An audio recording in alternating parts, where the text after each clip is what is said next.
अस्सलाम वालेकुम, this is doctor उम्मे राहील। हम डिफरेंट बीमारियों के बारे में बात करते हैं, उनके इलाज के बारे में डिस्कस करते हैं, आपको इलाज बता रहे होते हैं। बट अभी जैसे जैसे हम लोग तरक्की करते जा रहे हैं या हम वक्त के साथ एडवांस होते जा रहे हैं, कुछ ऐसी चीज़ें देखने में आ रही हैं, सुनने में आ रही हैं जो बड़ी अनयूजुअल सी हैं और अभी तक साइंस भी उसको फाइनलाइज करने में कामयाब नहीं हुई है। बहुत सारी नई नई बीमारियां सुनने में आती हैं, डिफरेंट चीज़ें आ रही होती हैं। आज जिस टॉपिक पे मैं बात कर रही हूँ वो है ऑटिज़म। एकदम से जो है चारों तरफ कहते हैं ना, एकदम से निकल के आई है ये चीज़ कि हर थोड़े दिनों बाद कोई एक ना एक पेशेंट सामने आता है, कोई ना कोई बच्चा सामने आता है जो ऑटिस्टिक होता है। ऑटिज़म क्या है और ये इतनी तेज़ी से क्यों स्प्रेड हो रहा है? पहले भी तो बच्चे होते थे, यकीनन एबनॉर्मल बच्चे होते हैं, स्पेशल बच्चे होते हैं, सीपी चाइल्ड्स होते हैं, बट ऐसा क्या है, ऑटिज़म क्या चीज़ है और ये इतनी ज़्यादा क्यों अब फैल रही है या बच्चों में इतनी कॉमन क्यों हो रही है? क्योंकि ये माँ बाप के लिए बहुत तकलीफ दे अमर है, बल्कि पूरी फैमिली के लिए ही है, बट ये कि माँ बाप के लिए, ख़ुद बच्चे के लिए बहुत तकलीफ दे मामला है कि ऑटिज़म, जिसको भी डॉक्टर्स ने नाम दिया है ऑटिज़म का, लेकिन अभी तक किसी को भी नहीं पता है क्या ये और क्यों होता है।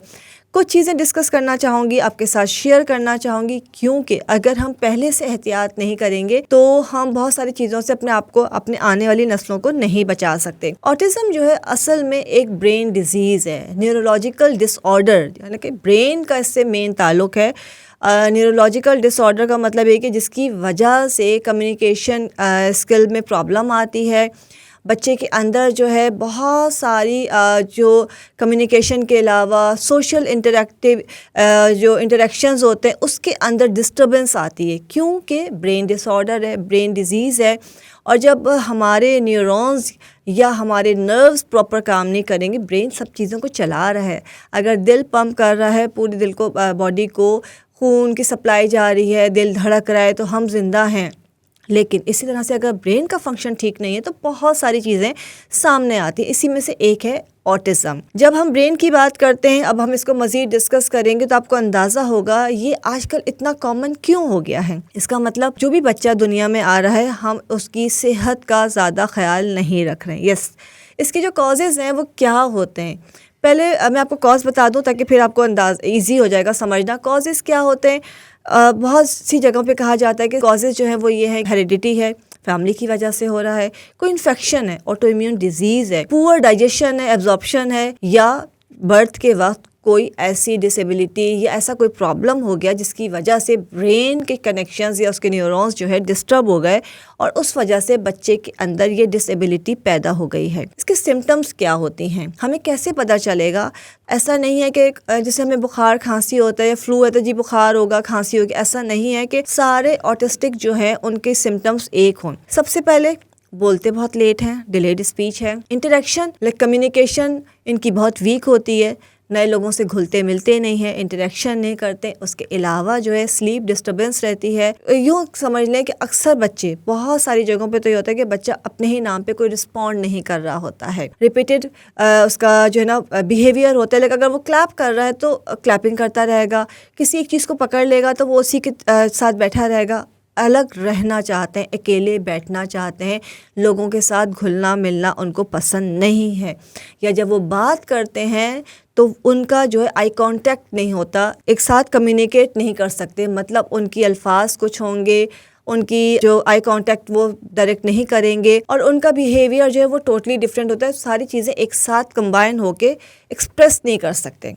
वो लोगों के साथ, लोगों में इतनी जल्दी, मतलब किसी को अपनी बात समझा नहीं सकते। और सबसे बड़ी बात यह कि अक्सर वो कोई आपकी बात समझ नहीं पाते। आप मतलब अगर चाहें कोई उनसे बात करना, उनको कोई चीज़ समझाना, वो उनके काफ़ी डिफ़िकल्ट हो जाता है उनको समझना। तो अभी तक तो इसी पे रिसर्च चल रही है कि कौन से बच्चे ऑटिस्टिक हैं। वो सारी प्रॉब्लम जिसको हम बहुत सारी जगहों पे नज़रअंदाज करते हैं कि जी हाइपर एक्टिव है, अगर वो बैठा है किसी बच्चे से या बैठी है बच्ची तो किसी भी एक चीज़ पे खेल रहे हैं, स्माइल बहुत शॉर्ट स्माइल देते हैं, ज़्यादा हंसते नहीं हैं, अलग अलग डिफरेंट कंडीशंस होती हैं। अगर किसी से बात कर रहे हैं तो बिला तो कान बोले चले जाएंगे या बिल्कुल खामोश रहेंगे। तो ये डिफरेंट टाइप के सिम्टम्स होती है। अगर गुस्सा आ जाए तो उनको कंट्रोल करना काफ़ी डिफ़िकल्ट हो जाता है कि उनको किस तरह से काबू किया जाए। अब डिफरेंट इंस्टीट्यूट्स बन गए हैं जो कि इस चीज़ को जो है कोशिश कर रहे हैं कि वो उन बच्चों को नॉर्मल बच्चों की तरह ट्रीट कर सकें। लेकिन अफ़सोस की बात यह है कि जब हम बात कर रहे हैं, हम किसको कह रहे हैं कि ब्रेन डिसऑर्डर है, न्यूरोलॉजिकल डिसऑर्डर है, तो हम उसको कैसे ठीक करेंगे। और इसका एक बहुत बड़ा फैक्टर मैं आपको बताऊं, जो पेरेंटल साइड मतलब पेरेंट्स जो हैं उनकी वजह से अगर उनको कोई टॉक्सिन्स मिला है या टॉक्सिक इन्वायरमेंट मिला है तो उस वजह से भी बच्चे को ये बीमारी हो सकती है। तो पेरेंट्स का देखना भी बहुत ज़रूरी है। सिर्फ यही नहीं है कि ड्यूरिंग प्रेगनेंसी कोई डिसेबिलिटी या कुछ ऐसी चीज़ हो गई जिसकी वजह से बच्चे के अंदर ये कमी आ गई, नहीं। पेरेंट का जो माहौल है या ड्यूरिंग प्रेगनेंसी कह लें, मदर साइड पे या पेरेंट दोनों तरफ से अगर टॉक्सिन्स हैं, एनवायरनमेंट अच्छा नहीं है, कोई ज़्यादा स्ट्रेस मिला है, डाइट प्रॉपर नहीं मिली है, तो भी बच्चे के अंदर ये सारी प्रॉब्लम पैदा हो सकती है। तो हम उसको दोबारा से शुरू करेंगे कि बीमारी होने के बाद जब हम इलाज पे जाते हैं उसको ठीक करना काफ़ी डिफ़िकल्ट हो जाता है। तो पहले आपने कुछ चीज़ों का ख्याल रखना है कि जब मैं आपको क्योर बताऊंगी, डाइट बताऊंगी, एहतियात बताऊंगी, तो आपको अंदाज़ा होगा कि हर चीज़ जाके रुक रही है ब्रेन हेल्थ के ऊपर। ब्रेन हेल्थ और फिर उसके बाद गट हेल्थ, इससे कि दोनों चीज़ें एक साथ जुड़ी हुई हैं। गट हेल्थ की बात क्यों, क्योंकि ब्रेन एंड गट का एक बहुत ही ख़ास कनेक्शन है, जिसमें हम कहते हैं कि जो हम गट को एक सेकंड ब्रेन का नाम दिया जाता है। IBS भी इसी वजह से होता है। ऑटिज़म का भी एक बहुत बड़ी रीज़न ये है। ब्रेन एंड गट दोनों को कंट्रोल करना, दोनों की हेल्थ का ख्याल रखना, इट्स वेरी इंपॉर्टेंट। अब हम आते हैं कि हम इससे बचें कैसे, अपने आने वाली नस्लों को, जो कि आज ये कॉमन डिजीज़ मतलब बन गई है, कैसे बचाया जाए। सबसे पहली बात, जब भी आप शादी होती है, यकीनन आप प्रेगनेंसी प्लान करते हैं कि जी अब हमने कंसीव करना है, फैमिली की प्लानिंग कर रहे हैं कि फैमिली को आगे बढ़ाना है, तो सबसे पहले दोनों हस्बैंड एंड वाइफ को अपने कंप्लीट लैब्स करवानी बहुत ज़रूरी है। ये बहुत इंपॉर्टेंट है, इसमें कोई बुराई नहीं है। हर तरह की चीज़ पता होनी चाहिए, कोई कमी अंदर से, कोई डिसऑर्डर तो नहीं है, कोई ऐसी चीज़ जो बहुत माइनर सी, उसको कभी आपने फोकस ना किया हो, लेकिन ये ज़रूरी है। उसके बाद दोनों को, हस्बैंड एंड वाइफ को, दोनों को अपनी डाइट का ख्याल रखना बहुत ज़रूरी है। एक हेल्दी माँ, एक हेल्दी बाप, दोनों का जो कॉम्बिनेशन है, तो एक हेल्दी बेबी जो है वो डिलीवर करेंगे। अगर दोनों में से कोई एक भी किसी भी तरह से वीक है, चाहे मेंटली है, चाहे फिज़िकली है या इमोशनली है, तो वो सब चीज़ें हेरिडिटी या जीन्स में जो है बच्चे के ट्रांसफ़र होंगी। सिर्फ माँ को खिलाना नहीं है, बाप का खाना पीना, बाप की सेहत का ख्याल रखना भी बहुत ज़रूरी है। उसमें जिंक हो गया है, अश्वगंधा हो गया है, ये वो चीज़ें जो ज़रूर खानी चाहिए। विटामिन्स का, सप्लीमेंट्स का इंटेक बहुत इंपॉर्टेंट है।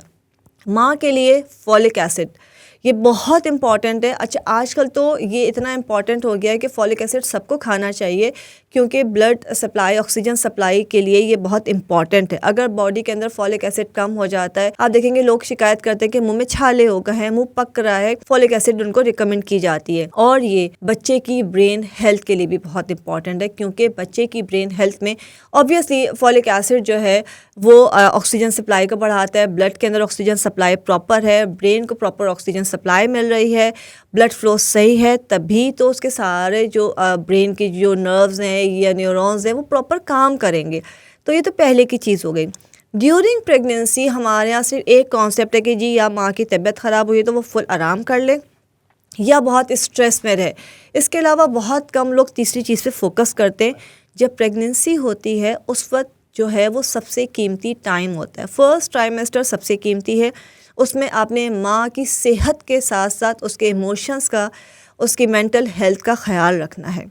आप जो चीज़ माँ के साथ हो रही होती है, जो परेशानी, जो दुख, सुख, मोहब्बत, नफ़रत, वो उसके साथ गुज़रती है। फर्स्ट ट्राइमेस्टर नहीं बल्कि मैं कहूँगी पूरे 9 मंथ्स, वो सब कुछ बच्चे में ट्रांसफ़र होती है। उसको एक अच्छा माहौल देना, एक पुरसुकून माहौल देना, ये बहुत इंपॉर्टेंट है अगर आप एक हेल्दी बच्चा चाहते हैं। दूसरी बात ये कि अब डिफरेंट तरह से उनको प्रेशराइज़ किया जाता है। उनको अगर नींद आ रही तो वो सो नहीं सकती हैं, घर में काम बहुत है या बहुत सारी और चीज़ें हैं कि जिसकी वजह से उसकी डाइट का प्रॉपर ख्याल नहीं रखा जाता। डाइट का मतलब ये नहीं है कि ओवर ईटिंग, डाइट का मतलब ये है कि प्रॉपर न्यूट्रिशन जो है उस औरत को दिए जाएं ताकि वो बच्चे की प्रॉपर उसकी ग्रोथ हो सके। ये सब होने के बाद अब एक और चीज़ बहुत इंपॉर्टेंट है जिस पे हमारे यहाँ बहुत कम तवज्जो दी जाती है कि जब औरत प्रेग्नेंट होती है, जैसे मैंने कहा कि हर चीज़ वो बच्चे के अंदर ट्रांसफ़र हो रही होती है, उस वक्त जो ख़वातीन, लड़कियाँ, बच्चियाँ जो हैं उनको किसी अच्छी एक्टिविटी में लगाना चाहिए। आप जिस चीज़ में आपका इंटरेस्ट है, आप मैथ्स में आपका इंटरेस्ट है, आप मैथ के जो ना आप डिफरेंट जो पजल्स ले लें या प्रॉब्लम्स लेकर उनको सॉल्व करना शुरू कर दें। किसी और चीज़ में, ड्राइंग में है, किसी और एक्टिविटी में, लैंग्वेज में है, आपकी प्रॉपर एक्टिविटी होनी चाहिए जिसमें कहना चाहिए कि ब्रेन डेवलपमेंट। आपकी माँ की जो एक्टिविटी है वो बच्चे की ब्रेन डेवलपमेंट में बहुत ज़्यादा काम करती है। आप अच्छी एक्टिविटी में अपने आप को इन्वॉल्व, कोई लैंग्वेज आप पढ़ना शुरू कर दें, सीखना शुरू कर दें, कुरान पाक की तिलावत आप सुन रहे हैं, कुरान पाक पढ़ रहे हैं बावाज़ बुलंद, आपके मुंह से जो लफ्ज़ निकल रहे हैं, आपके दिमाग में जो कुछ चल रहा है वो कुदरत का कानून है, अल्लाह की तरफ से वो सब कुछ बच्चे के अंदर फीड हो रहा है। तो ये आपने ज़रूर इसका ख्याल रखना है। देन अब उसके बाद जब डिलीवरी होती है, जो चीज़ें आपको डॉक्टर बता रहे हैं, जो एहतियात बता रहे हैं, जो सप्लीमेंट्स दिए जा रहे हैं, ये सब चीज़ें बहुत ज़रूरी हैं। और इसके साथ साथ 9 महीने आराम नहीं करना है। फिजिकल एक्टिविटी, एक्सरसाइज बहुत ज़रूरी है। अब इसका मतलब ये नहीं कि घर का सारा काम जो है औरतों पे डाल दिया जाए, ऐसा नहीं है। हल्की फुल्की एक्सरसाइज, एक्टिविटी, अपने मूड को अच्छा रखना, इट्स वेरी इंपॉर्टेंट, माँ एंड जो बच्चा है उसके लिए, दोनों के लिए। डिलीवरी के बाद आपने अब बच्चे को देखना है, इसलिए कि शुरू में आपको अंदाज़ा नहीं होता कि बच्चे के अंदर क्या प्रॉब्लम आ रही है। आप मदर फीड पे ही रखना है कोशिश करके बच्चे को। देन तकरीबन 2 साल से 3 साल के अंदर ये बात क्लियर होती है कि बच्चा ऑटिस्टिक है। अगर ऐसी आपको ये स्टेज फर्स्ट होती है, अगर आपको शुरू में अंदाज़ा हो जाता है 2 साल के अंदर कि बच्चे के बिहेवियर के अंदर, उस सुनने के अंदर, क्या वो सुन नहीं रहा है या रिप्लाई नहीं कर रहा है या वो लोगों से अवॉइड कर रहा है, तो इन सब चीज़ों में जो है आप ज़रूर डॉक्टर से कंसल्ट कीजिए। लेकिन साथ साथ आपने ज़्यादा से ज़्यादा टाइम बच्चे को देना है, उसकी फ़िज़िकल एक्टिविटी बढ़ा देनी है, उसके साथ बातें करनी है, उसकी डाइट का बहुत ज़्यादा ख्याल रखना है। डाइट में वो तमाम चीज़ें आ जाती हैं जो कि बच्चे की ब्रेन हेल्थ के लिए इम्पॉर्टेंट है। सारा खेल है ब्रेन हेल्थ का, ब्रेन का, इसलिए कि अगर वो सही काम नहीं करेगा, पूरी बॉडी, उसका जो सिस्टम है वो प्रॉपर वर्क नहीं करेगा। सबसे पहली चीज़, कोशिश कीजिए अपने बच्चों को कोई आर्टिफिशियल चीज़, जैसे फ्लेवर्स हों, कलर एडिटिव्स हों, प्रिजर्वेटिव्स हों, वो चीज़ें आपने नहीं देनी हैं। चिकन की हम बात करें, चिकन तो बिल्कुल भी नहीं देनी है। पैकेट वाले फूड नहीं देने हैं। जो चीज़ आपने अपने बच्चे को खिलानी है, आप घर की बनी हुई ताज़ा चीज़ आपने अपने बच्चे को देनी है, क्योंकि ये उसके लिए बहुत इम्पॉर्टेंट है। उसकी मेंटल हेल्थ के लिए उससे आपने बातें करनी है, उसको अपने से क्लोज़ करना है, लोगों में लेके जाना है और ठंडे दिल और दिमाग के साथ उसको कंट्रोल करना है। इसलिए कि आप जितना टाइम अच्छे उसके साथ गुजारेंगे, इससे कि अब होता है कि माएँ भी काम कर रही होती हैं तो डिफ़िकल्ट होता है, बच्चे को भी टाइम देना है, घर को भी टाइम देना है, तो बच्चा जो है टोटली इग्नोर हो जाता है। वो उस तरह से उसको तवज्जो नहीं मिलती कि फैमिली के अंदर रह रहा है, नौकरों के साथ पल रहा है, बढ़ रहा है। उसके बाद जो है दूसरी चीज़ जो हम, जैसे मैंने आपसे कहा, गट हेल्थ का बहुत ख्याल रखना है। हाई फाइबर फूड बच्चे के लिए बहुत इंपॉर्टेंट है, उसकी हेल्थ के लिए बहुत अच्छा है, खासकर ऑटिस्टिक बच्चों के लिए। और साथ साथ फर्मेंटेड जो फूड्स होते हैं वो उसके लिए बहुत अच्छे हैं। उसको आप केफर दें, आपने उसको हाई फाइबर फूड देना है। ओमेगा 3 जो है आपने उसको फूड देना है। उसके अलावा मैग्नीशियम उसके लिए बहुत अच्छा है, विटामिन सी बहुत अच्छा है, विटामिन डी उसको आपने देना है। ये वो तमाम चीज़ें हैं। विटामिन डी के साथ साथ विटामिन सी हो गया, विटामिन ए बहुत इंपॉर्टेंट है। ये सब चीज़ें पूरी बॉडी की हेल्थ के अलावा जो ज़्यादा काम करती हैं वो बच्चे की ब्रेन हेल्थ पे करती हैं। और ये तमाम चीज़ें मैं आपको लिस्ट भी शेयर कर दूंगी कि क्या खिलाना चाहिए। लेकिन साथ साथ जो है विटामिन सी इसलिए इम्पॉर्टेंट है क्योंकि ऑटिस्टिक बच्चों की बॉडी के अंदर इन्फ्लेमेशन कम होनी चाहिए। जितनी इन्फ्लेमेशन कम होगी उतना ही बच्चा नॉर्मल लाइफ की तरफ जाएगा, क्योंकि इन्फ्लेमेशन जो है वो इन चीज़ों को, उसकी कम्युनिकेशन को, उसकी जो एक्टिविटी को, जो सोशल एक्टिविटीज़ है उसको डिस्टर्ब करता है। वो बच्चा जो आइसोलेट होता चला जाता है, लोगों का सामना नहीं कर पाएगा, ज़्यादा बोल नहीं पाएगा, उसकी हर चीज़ डिले होती जाएगी और बढ़ती जाएगी। और सब most important thing is sugar intake आपने बिल्कुल कम कर देना है, क्योंकि शुगर जो है क्विक सिंपल बर्स्ट देता है, एनर्जी का बर्स्ट देता है। तो ये बच्चे और ज़्यादा हाइपर हो जाते हैं। और आर्टिफिशियली शुगर, जिसे हम सफ़ेद चीनी कहते हैं, ये जो शुगर है ये इनको हाइपर एक्टिव करती है, जिसकी वजह से बच्चे का कंट्रोल होना या उसका रिलैक्स होना और मुश्किल हो जाता है। तो ये कुछ चीज़ें हैं जिसका आपने ख़ास ख्याल रखना है। स्पीच थेरेपी बहुत इंपॉर्टेंट है, करवाते हैं। लेकिन स्पीच थेरेपी से पहले एक चीज़ और, बच्चा शुरू में घर में जब बोलना शुरू करता है, घर से शुरू करता है, कोशिश कीजिए कि रोज़ाना की बेसिस के ऊपर उसको सूरह इखलास सुनाएं। याद करा सकते हैं, बहुत अच्छी बात है, लेकिन उसको सूरह इखलास ज़रूर सुनाएं कि ये वो अल्लाह का कलाम है। जब बार बार उसके कान में इसकी आवाज़ जाएगी, उसको पढ़ने की बोलने की कोशिश करेंगे वो बच्चे, तो उनकी जो डिलेड स्पीच है वो नॉर्मल होना शुरू होगी। इसके अलावा रब इश्रह ली सदरी, आपको पता है ये बहुत ही प्यारी एक आयत दुआ है जो कि ख़ास बताई है ज़बान की हकलाहट को, रुकावट को दूर करने के लिए। तो बच्चे को जब भी कुछ खाने पीने को दें आप, तो उस पर आपने 3 दफ़ा रब इश्रह ली सदरी पूरी आयत पढ़ के दम करके वो अपने बच्चे को खिलाना है। पढ़ा सकती हैं, बिल्कुल पढ़ाइए, कम से कम भी 28 दिन 40 दिन ये प्रैक्टिस ज़रूर कीजिए। उसकी जो स्पीच का मसला है वो इंशाअल्लाह ताला बहुत जल्दी जो है वो सही होना शुरू हो जाएगा। ऐसे बच्चों के साथ सख्ती से नहीं चला जा सकता, क्योंकि इससे आपने उनके साथ क्लोज़ होना है, उनको मोहब्बत के साथ लेके चलना है। कुछ चीज़ें और हैं, मैं आपको बताऊंगी कि डिफरेंट चीज़ें होती हैं, कौन कौन सी उनको फूड देना है और किस तरह से देना है। विटामिन्स का मैंने आपको बताया, डिटेल में और डिस्कस कर लेंगे, लेकिन साथ साथ जिंजर टी, अदरक का कहवा जिसे कहा जाता है, अदरक का कहवा ज़रूर पिलाइए। आप चाय में भी उसको थोड़ा सा अदरक का टुकड़ा डाल के दीजिए, ये उसकी गट हेल्थ के लिए बहुत अच्छा है। इसके अलावा गोंद कतीरा आपने सुना होगा, लेकिन मैं साथ गोंद कतीरा की बात नहीं कर रही हूँ। कतीरा की जड़, दरख्त की जो जड़ आती है उसका जो एक कहवा बना के दिन में 2 बार दीजिए, ये भी इन बच्चों के लिए बहुत अच्छा होता है। साथ में इन बच्चों के लिए लेवेंडर ऑयल बहुत इफ़ेक्टिव है, घर में ज़रूर रखिए कि इनके कमरे में आपने लेवेंडर ऑयल का स्प्रे करना है, इनके पिलो पे लगाना है, हल्का सा इनकी बैक नेक पे लगा देना है, तो उससे जो है इनके जो मसल्स हैं वो रिलैक्स होंगे। कैमोमाइल टी, हमेशा हम बात करते हैं गुले बाबूना की, कैमोमाइल टी बच्चों को देना कोई मुज़ायका नहीं है। उसका पानी पका के उसके अंदर आप कोई फ्लेवर ऐड करके दे सकते हैं। सिंपल कैमोमाइल टी मतलब गुले बाबूना का कहवा आप पिला सकते हैं, रोज़ाना रात को दीजिए। ब्लैक बीन्स जो है इन बच्चों के लिए बहुत ज़्यादा अच्छे हैं।